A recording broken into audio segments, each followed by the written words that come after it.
Mungkin kalian sudah menonton podcastnya Mas Dedi dengan Mbak Nunung. Mbak Nunung menceritakan permasalahan hidupnya yang dia hadapi sekarang. Masalah ekonominya, masalah keluarganya, dan masalah penyakit yang dideritanya. Siapa yang gak kenal Mbak Nunung? Seorang public figure yang selalu menghibur kita di televisi. Dia orangnya sangat baik, terutama kepada keluarganya, kepada saudaranya.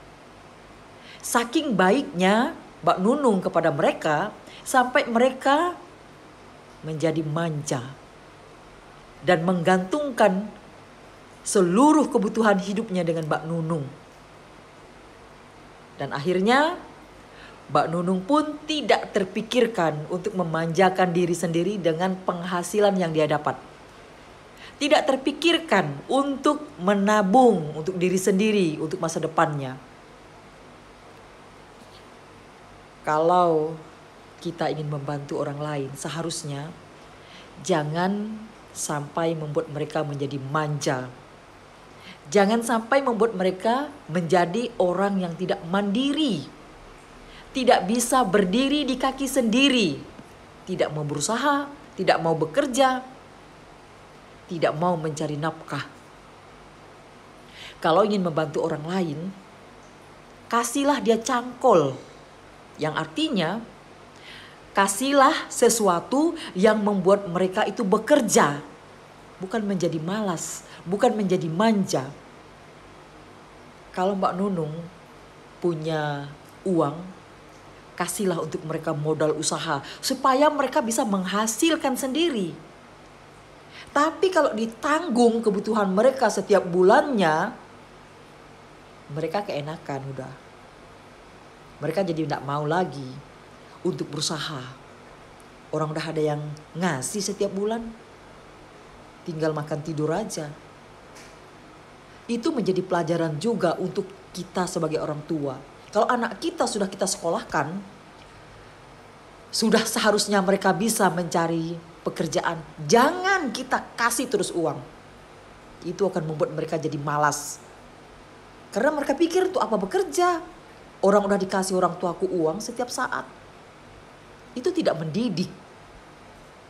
Itu bikin mereka menjadi sangat manja. Padahal tidak selamanya juga orang tua mampu memberikan uang kepada anaknya. Begitu juga dengan Mbak Nunung. Tidak selamanya Mbak Nunung mampu membiayai hidup mereka. Mengapa mereka tidak mikir? Sumbernya cuma satu. Yang mau dikasih banyak. Mana sanggup seumur hidup seperti itu. Sekarang Mbak Nunung tinggal di kos-kosan. Rumahnya digadaikan. BPKB mobil digadaikan. Sedangkan Mbak Nunung sekarang itu sakit. Yang harus kontrol setiap 3 bulan sekali. Mbak Nunung sampai gak datang-datang untuk kontrol. Karena gak punya uang. Yang harusnya operasi. Itu pun Mbak Nunung belum ada uangnya. Apa gak memprihatinkan? Apa gak terpikirkan oleh keluarganya yang sudah dibantu Mbak Nunung? Keluarlah sekarang dari zona yang dibantu Mbak Nunung itu. Keluar dari zona nyaman. Dibantu itu kan nyaman kan? Jadi keluarlah dari zona nyaman sekarang. Karena Mbak Nunung sekarang udah keteteran.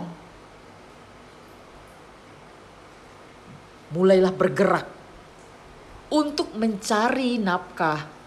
Untuk menafkahi keluarga sendiri-sendiri. Supaya Mbak Nunung tidak terbebankan.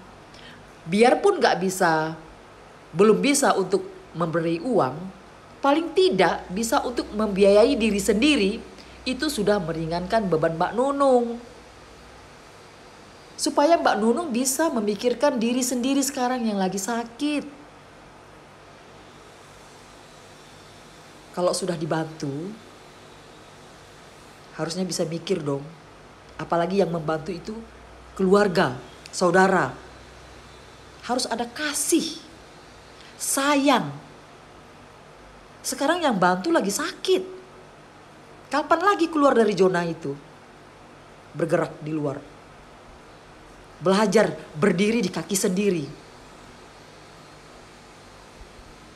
Kalau sudah dibantu selama ini, ya sudah. Tetapi sekarang mulai keluarlah dari zona nyaman. Walaupun dibilang dengan Mbak Nunung ketika Mas Dedi bertanya, bagaimana kalau seandainya di stop bantuannya itu? Apa kata Mbak Nunung? Kalau tak stop, mereka gimana? Yang artinya mereka nggak bisa buat apa-apa selain dibantu sama Mbak Nunung. Nggak bisa gitu, harus bergerak sekarang karena Mbak Nunung udah keteteran. Udah nggak bisa lagi bantu ini itu terus-terusan karena dia sakit. Syukur ya, masih ada orang baik seperti Mas Dedi yang membantu Mbak Nunung ya untuk biaya operasi. Keluarganya sekarang mikir dong, walaupun tidak bisa memberi uang, paling tidak belajarlah berdiri di kaki sendiri sekarang. Harusnya seperti itu ya. Kalau benar-benar keluarga, ini kata Mbak Nunung, kalau Mbak Nunung yang nanya kabar mereka nggak pernah nanya kabar Mbak Nunung. Sangat sedih sekali. Padahal Mbak Nunung yang membantu mereka. Mudahan ya Mbak Nunung tetap semangat menghadapi penyakitnya sehingga bisa sembuh. Dan banyak lagi orang artis-artis yang mau membantu Mbak Nunung menghadapi permasalahan ini. Dan Mbak Nunung cobalah mikir diri sendiri sekarang. Fokuskan dengan kesembuhan Mbak Nunung. Dan kasih tahulah dengan keluarganya. Belajar sekarang untuk berdiri di kaki sendiri. Jangan mengharapkan bantuan Mbak Nunung sekarang. Stoplah Mbak Nunung. Pikirkan diri sendiri. Sayangi diri sendiri. Itu yang paling penting sekarang.